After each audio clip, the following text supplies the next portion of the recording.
Hey everyone, welcome to CMO Weekly, the show where we sit down with the world's top marketing leaders to uncover the bold moves, tough lessons, and breakthrough ideas that have shaped their journey. Every episode, we go beyond the headlines to explore what it really takes to build brands, lead teams, and stay ahead in a fast-changing industry. I'm Hayley Clover, and this is CMO Weekly. This episode is brought to you by Open Fortune, the only marketing company putting your brand inside of actual fortune cookies. Yeah, those cookies that you crack open after dinner, they're now prime real estate for your brand message. Open Fortune distributes millions of branded fortunes every month through thousands of restaurants nationwide, giving brands a moment of surprise and attention that no banner ad can match. Do you want to reach people when they're smiling, completely engaged, and ready to share something fun? Head to openfortune.com to learn more. Okay, our guest today leads marketing at one of the most powerful employment platforms in the world. James Whitemore is the Chief Marketing Officer at Indeed, where he now heads global marketing, spanning brand, communications, category, market lifestyle, and the Indeed Hiring Lab.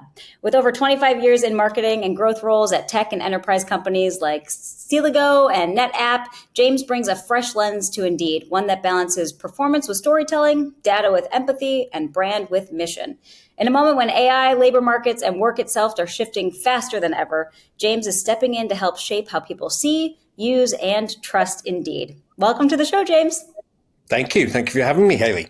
Oh, of course. I'm excited to chat. I think, I don't know anyone, especially in this landscape, that doesn't know Indeed or has probably used Indeed at some point along their career journey. So it's really exciting to talk to you and learn a bit more. And usually I love to start. Can you give us a little background on your journey and how you even found yourself at Indeed? Sure can. I started my career in sales. Right out of college, went directly into sales, kind of like knocking on doors in the city of London, selling mobile communications technology, and kind of like fun and challenging. But eventually, kind of like I became the mouthy salesperson who was always telling the marketing teams that their collateral sucked, that their messaging sucked, etc. And it gets to a point where it's kind of, okay, if you know better, come and join us in the marketing group. So I went into product marketing in telecoms as the first marketing role, and then over the next kind of like 10, 15 years, did a whole bunch of different sales and marketing roles across IBM and Sun Microsystems, and typically would spend a couple of years in sales, a couple of years in marketing, and then go back to the field. And I think one of the things that has always differentiated me as a marketing leader is that kind of like true sales experience, having carried a bag and kind of like led sales teams and bringing that back into marketing teams. And I always try and drive a really close connection between sales and marketing. Mm-hmm. But for the last 7 years, have worked in big tech, and when Indeed came calling, I think my first reaction is, why would they be interested in me? Someone who's kind of like B2B, big tech. I always thought of Indeed as a B2C, an SMB type of business, but it's really not. It's a technology company for sure. I mean, kind of like, very complex marketplace platforms operating at scale, which is very much similar to what I've been doing in tech and SaaS and cloud businesses. And here I am and loving it 3 months in. So that's amazing. Yeah, congratulations. I know this is super new for you, and you've stepped in for sure at a pivotal moment, I think, in Indeed's history. And so how do you go about just assessing the marketing organization as a whole when you come into something so new like that and kind of decide where the brand function needs to lie moving forward?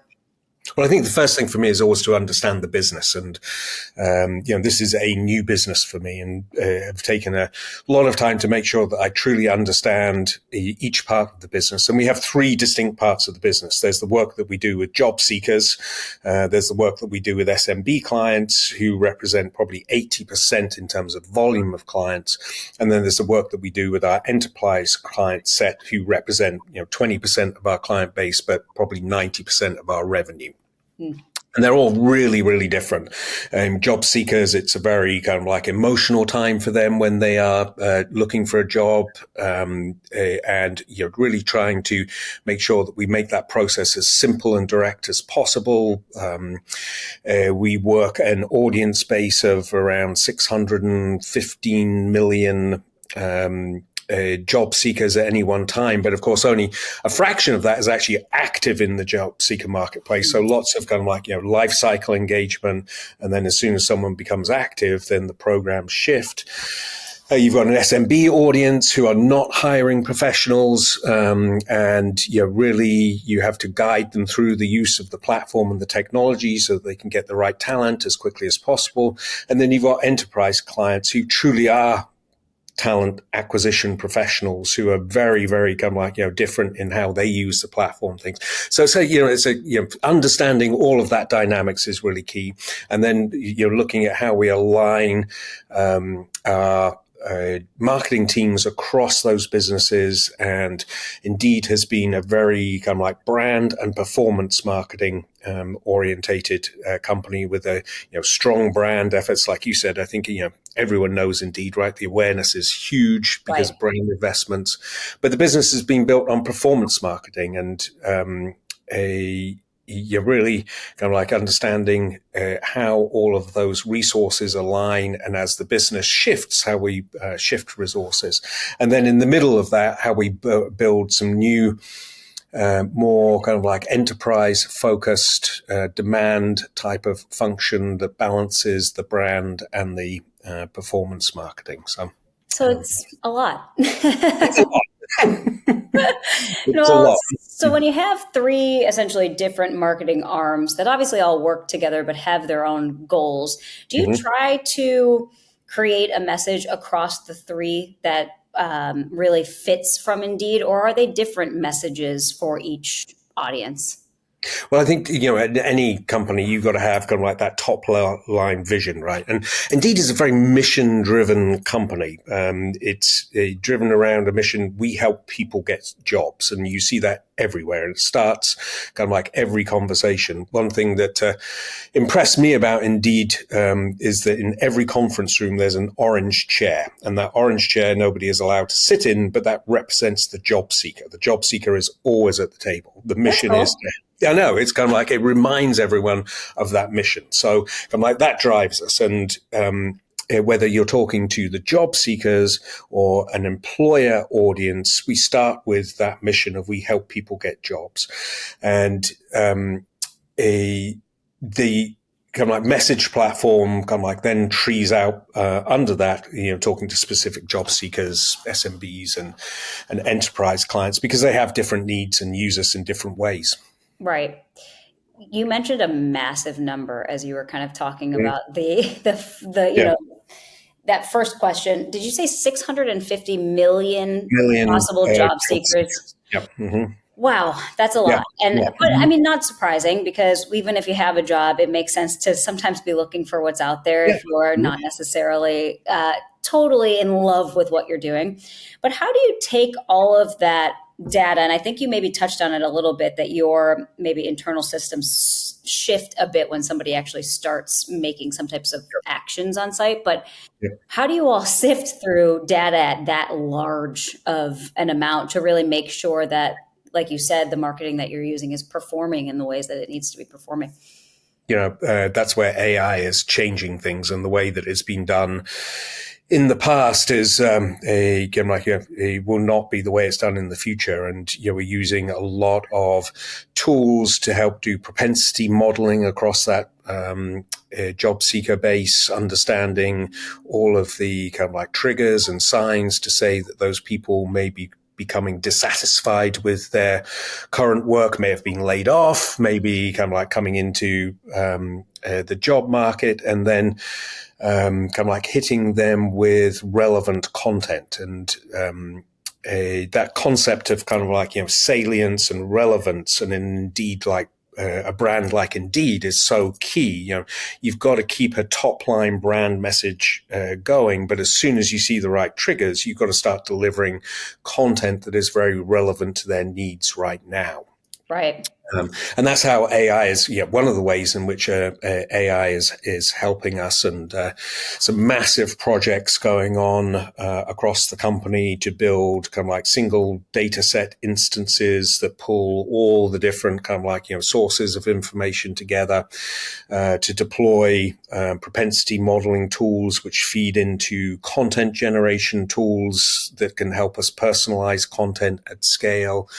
That then feeds into agentic SDR tools that can actually do the initial outreach to a job seeker audience. And so things are changing really fast. And it's so exciting to be at the part of it. Yeah, it's really cool. I mean, gosh, the the innovation and how quickly it's moving right now, that part of it is really amazing. And to be able to have such a well-flowing system, internally will just be incredibly helpful. You mentioned, kind of that brand awareness at the top and how things filter from there. I always think it's interesting when I'm talking with a CMO that's looking at something like a brand and performance, or what I've heard before, brand formance. Yep. What channels you find tend to work for you all the best when you are still always spending on brand, or spending a lot on brand, to continue that cycle and then get other folks inside of the building? Is it mostly digital for you all? Are you out doing experiential types of marketing? What does that look like? Well, all of that. I mean, and if you think about Indeed as a global company, and different tactics work, differently all around the world. I had a call earlier this morning with our Italian team, and high percentage of jobs in Italy kind of like are still hand delivered resumes, basically. Wow. And so the tactics that you deploy vary by market, but at the end of the day, kind of like it's a digital first business. One of the things that surprised me as I came into Indeed is, if you take kind of the brand mix and also the performance mix, how much direct mail was still a part of the mix, and how much a linear radio advertising was still so much part of the mix. And I kind of like challenged it and questioned, but when you actually look at the data and how those tactics perform, it is kind of, it really surprised me. And we do a lot of partnerships with companies like Amex and other similar companies around the world, where kind of like, they're promoting Indeed within their client base. And so it's a very mixed kind of like a bag of tactics. And that media mix modeling and the understanding of the performance data, holdout tests, and incrementality testing is just a part of who Indeed is. It's a very data-driven marketing team. James, I have a quick question. So first off, why orange? No idea. For the chair? I asked that question because it was so different, and it was. It's bright. Okay. You can't miss So I was like, I don't think that's the brand color, but all right, cool. I like that. Different, stands out. The second question is, you mentioned that brand is always top of mind and first, and then you get the signals to decide when to double down on a performance thing from that. How are you getting the signals when you're doing any type of brand awareness, relevancy, or equity type play to get the signal that says, now we hone in?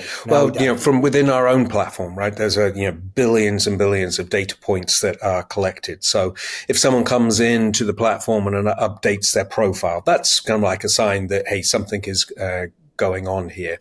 We're scraping kind of like, third-party sites. You're looking for any kind of like a things to say, hey, I've been laid off, or I'm heading back to work. You're kind of like trying to correlate massive amounts of data sets across our own platforms, third-party data platforms, social platforms.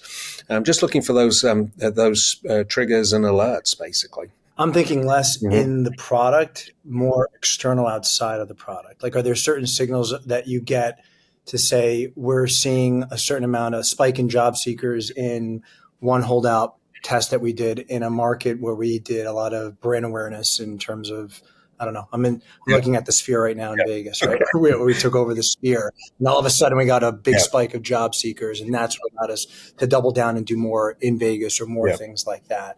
Like, what are the things that you're doing from a brand awareness perspective that give you that signal that says we need to double down?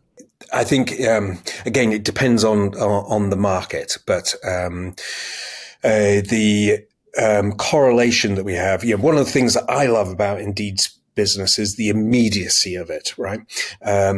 So I come from worlds where you're talking kind of like, $5 to $50 million sales, kind of like, sales cycle of 12 to 24 months, product refreshes, kind of like, every 36 months. And what you do in marketing, typically you'll see kind of like, some impact of 12 months later, and then you may have forgotten what you did 12 months ago to actually trigger that. Kind of like, right. We do something and you see an immediate kind of like reaction in the platform. You see kind of like the new account creations change for job seekers. You see a sponsoring of jobs from an employer's perspective change.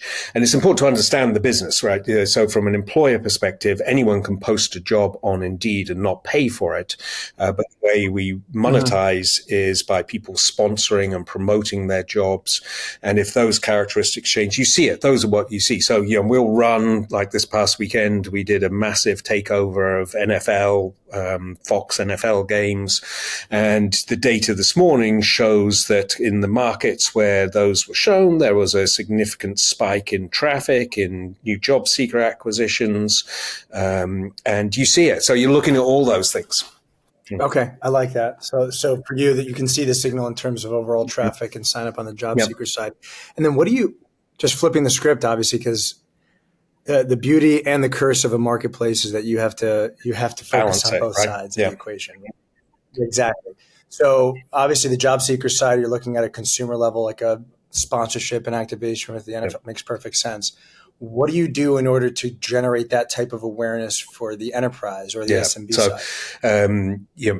A lot of marketing is done into SMB markets, and it tends to be kind of like very industry type of focus. So run programs that target coffee shops, that target insurance franchises, that target music production. Kind of like it tends to be pretty kind of like specific to that industry, because in the SMB markets, they're not hiring professionals. So you have to show them that, hey, we get it. We understand what your needs are. We've got the right talent pool for you.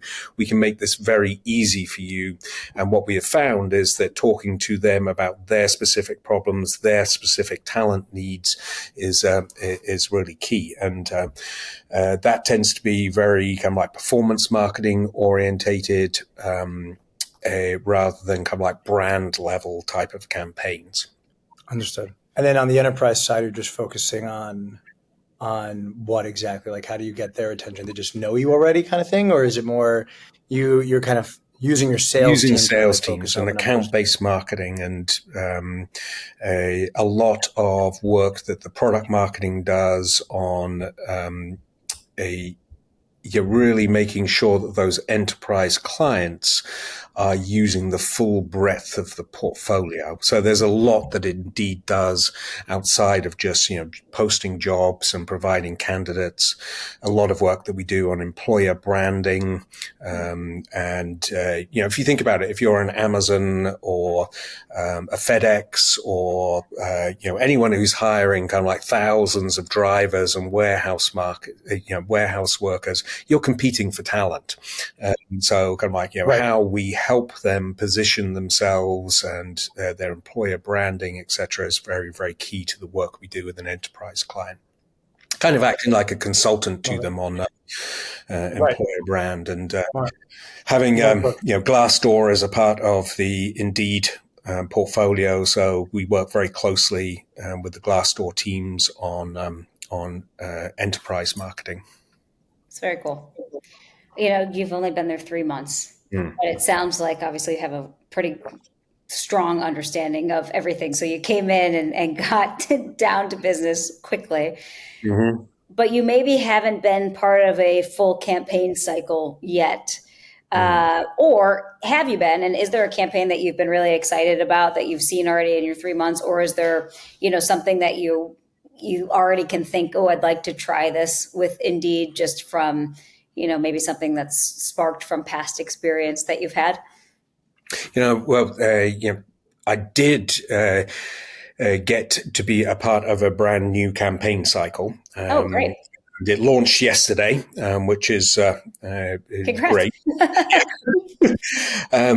It's a big program, like $40 million in spend over the course of this quarter, so not something that's insignificant. And basically, kind of like what we're trying to do is change the narrative on Indeed. People think of Indeed and they think it as a job marketplace.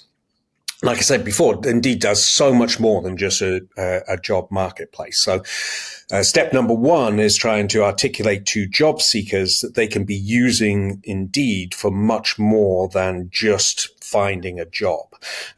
Interview preparation, resume and profile building. And one of the problems that job seekers have is that they don't believe that they are getting through the AI bots of employers and ATS systems and things. And it's okay. So how do you actually position yourself so you're going to be viewed? And how do they find the right job? There's a trend that people are using AI tools to apply for hundreds of jobs, and it's kind of like, okay, well, that's not going to get you anywhere. Kind of like, how do you really pick the right jobs for you, etc. So trying to change the narrative. So what you saw us roll out this weekend is something that's much more about how you actually ensure the optimal outcomes from your job search by using advanced tools to position yourself correctly, to showcase your skills, and to prepare for interviews, whether they're real interviews or AI-driven interviews or whatever. But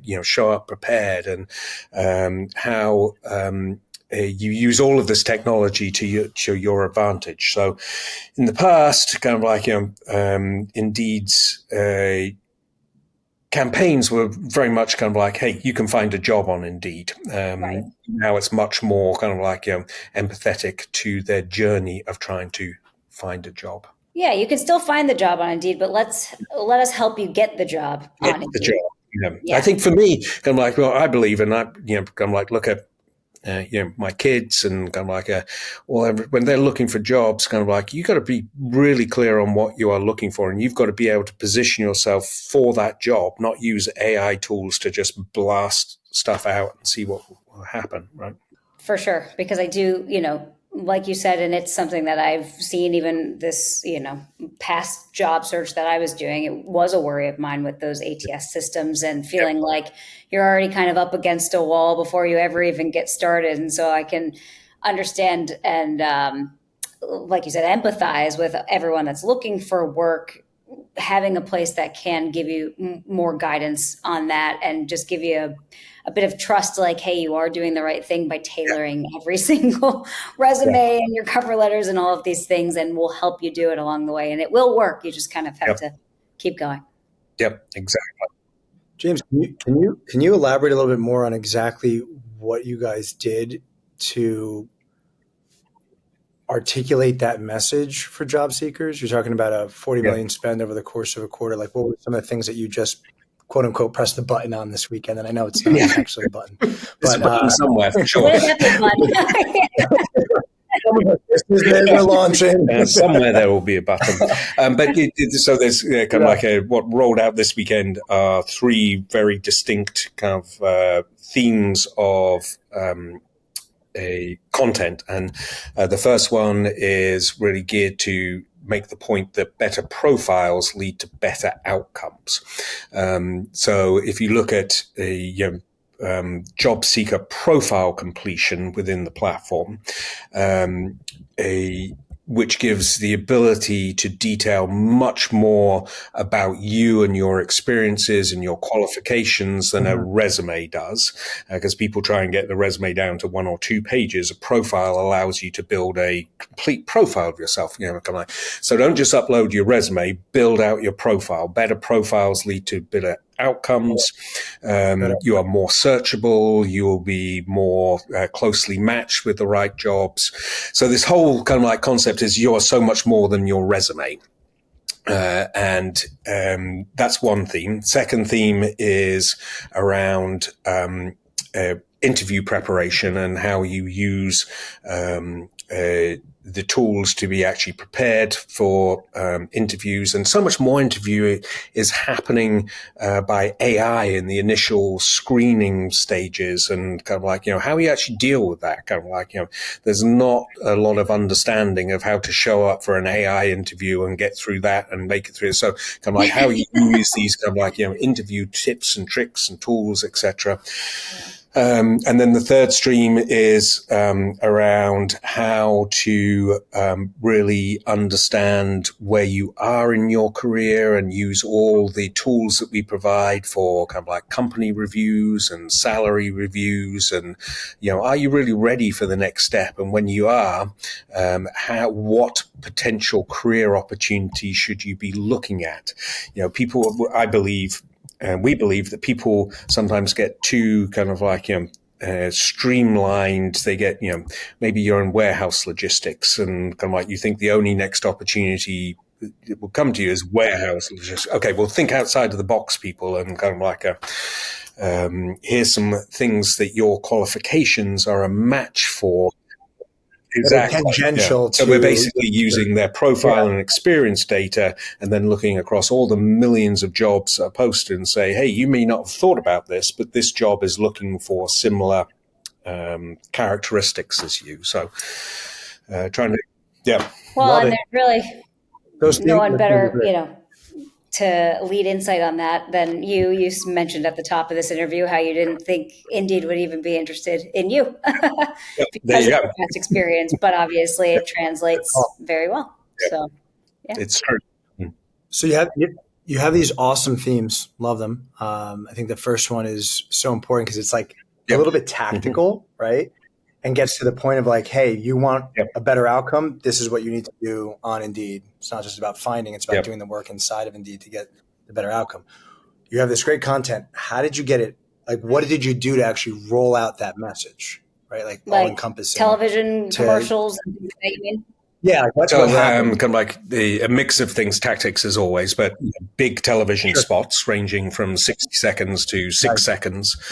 Very kind of like, well produced. And kind of like, one of the things that I loved about Indeed is the kind of like brand style, has a little humor to it, kind of like it's pretty empathetic to kind of like the audience. And we played on that. And I'm so proud of the content. It's, it really makes the point, but it's also kind of like engaging and interesting to watch. So lots of TV, lots of audio across traditional radio, Spotify takeovers, podcasts, kind of like work, etc.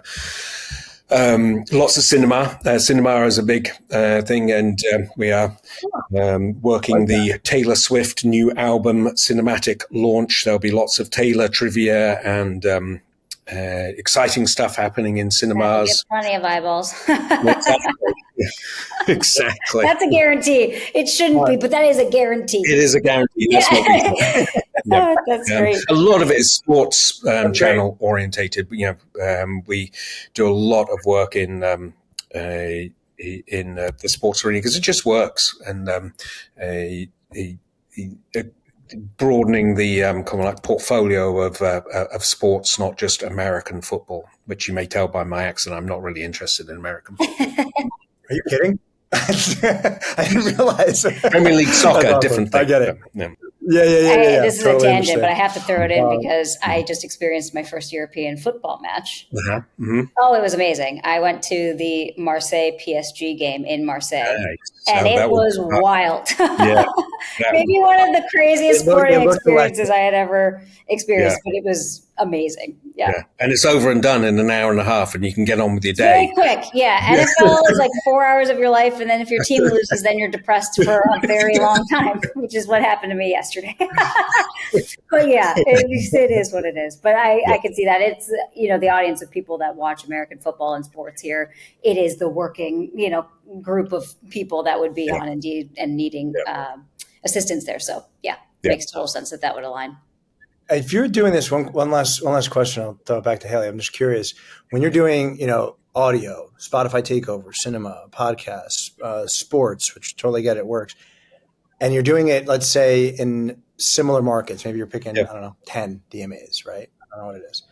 How can you tell the lift on which you're doing when it's a multifaceted approach? Typically you'll do some holdout before you launch a new campaign. In the US, it may be market by market holdouts. But, for example, in Germany, for the last 3 months, we basically went dark on brand so that when we launch these new programs, you'll get a very a clear impression of the impact of those programs. So it's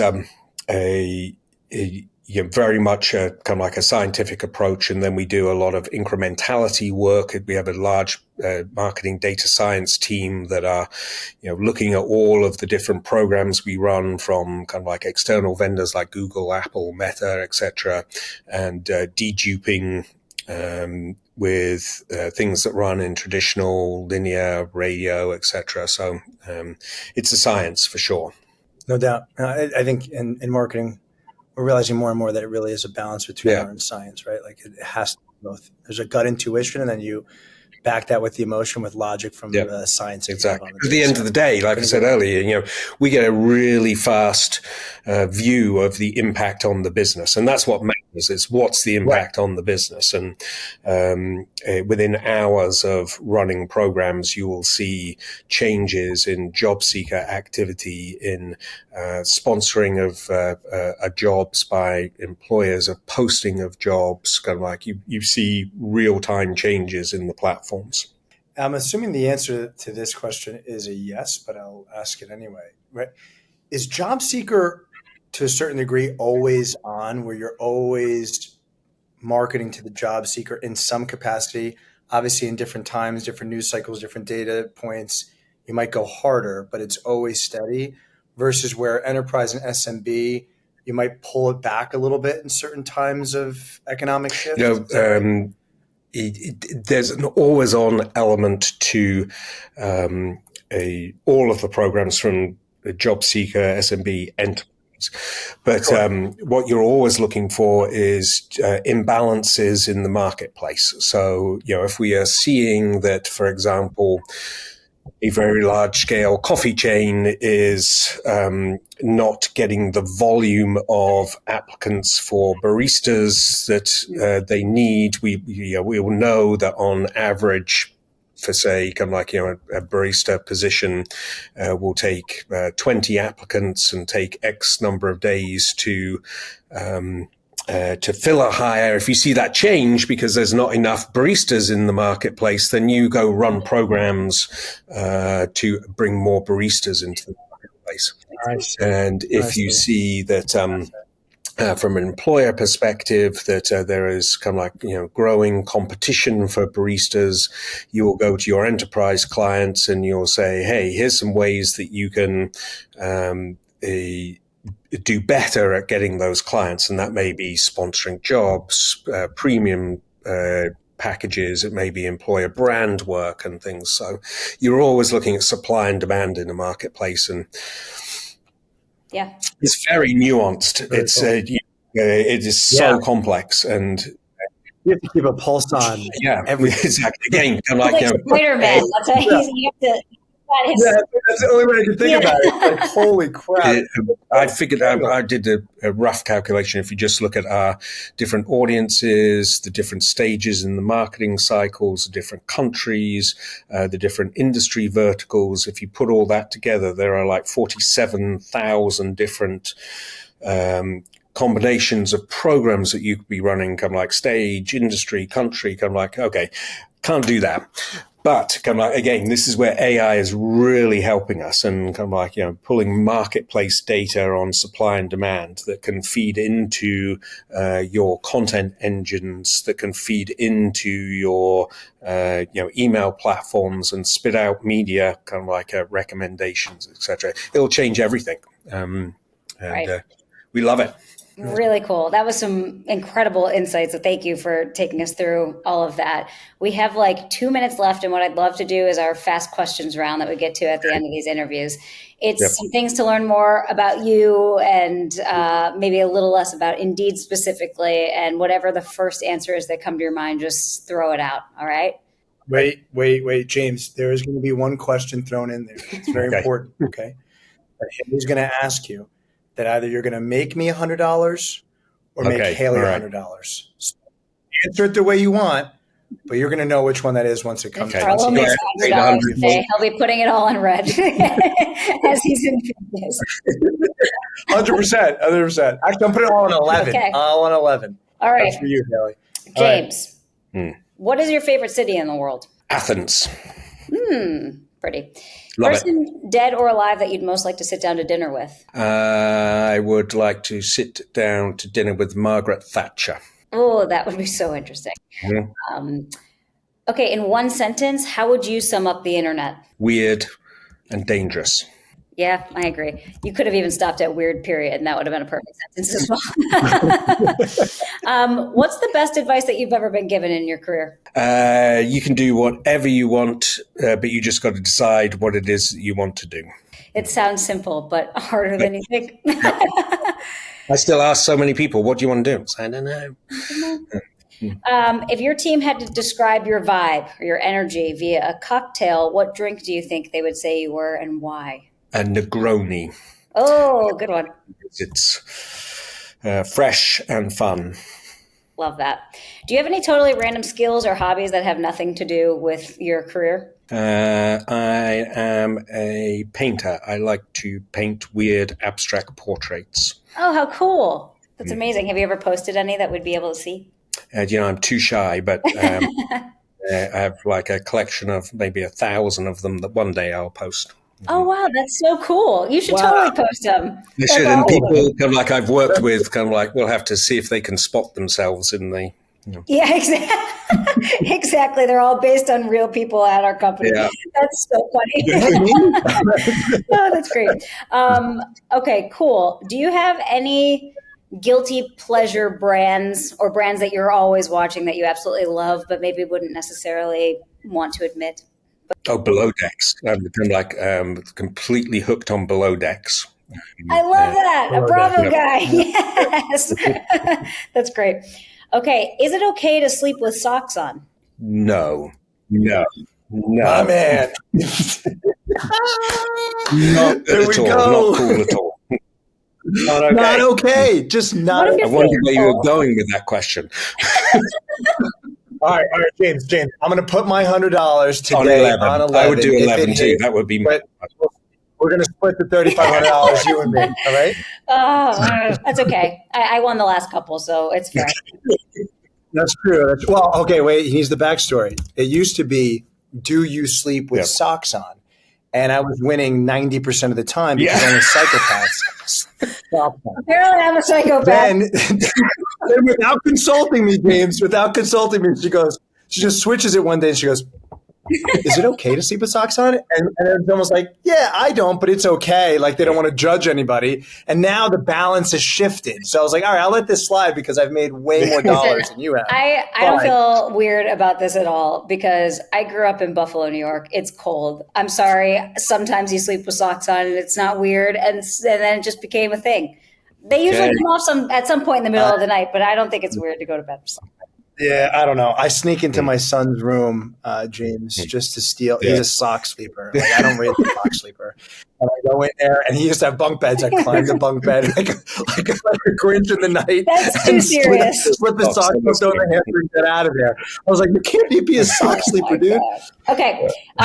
Is there whether it's a celebrity or a specific person, a partnership that you would love or some type of endorsement that you would love to do with Indeed in the future? I think West Ham Football Club.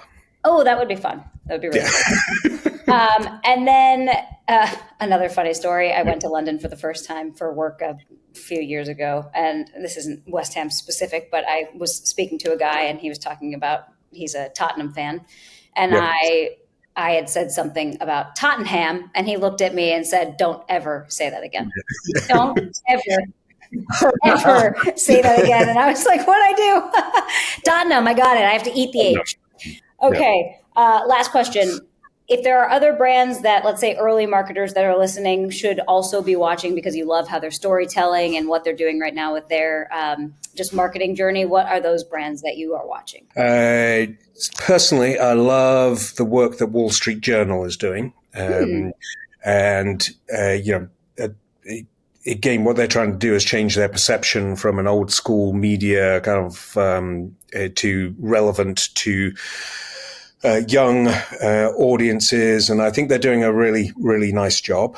I think United Airlines has really kind of like changed its game and kind of like looked at what they're doing across, multi-touch kind of like marketing. Just the consistency that they drive is good. So those are two which are on my radar screen.